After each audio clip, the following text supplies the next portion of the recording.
नमस्कार. माझं नाव श्रीरंग शशिकांत महाजन. मी सबू प्रशाला या शाळेत शिकतो. मी आवटी अकॅडमी पासून 8वीपासून शिकत आहे. 7वीपर्यंत मी हे अभ्यासात एवढा काही चांगलं नव्हतं. ज्यापासून हे आवटी अकॅडमीमध्ये आलो त्यापासून थोडं इम्प्रूव्ह होत गेलो मी. मग सरांनी मला स्कॉलरशिप द्यायला लावली. त्याच्यात एवढा काही चांगला रिझल्ट आला नाही माझा. सो सरांनी थोडा धीर दिला. म्हणजे कॉन्सेप्ट क्लिअर केल्या माझ्या. हळूहळू चांगला अभ्यास होत गेला माझा. मग हळूहळू 9वी आली. 9वीमध्ये माझं सायन्सचं थोडं वीक होतं.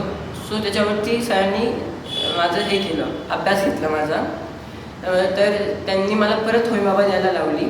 त्याच्यामध्ये क्रॅक झाले माझं खरं तर, पण सेकंड लेवल नाही झाली काही कारणांमुळे. मग हळूहळू ते इम्प्रूव्ह होत गेलं माझं सायन्स पण. आणि जेवढं मला आठवतं तर MTSC पण मला त्यांनी द्यायला लावली. मग त्याच्यामध्ये 5-6 मॉक टेस्ट घेण्यात आल्या आमच्या. त्याच्यामध्ये मेंटल ॲबिलिटी, मॅथ्स वगैरे त्याच्या सगळ्यात म्हणजे अभ्यास घेण्यात आला. तर त्याच्यामुळे माझं MTSC पण क्रॅक झाली. आणि सरांनी आम्हाला खूप सपोर्ट केला. त्यांनी खूप धीर दिला आम्हाला. आणि हे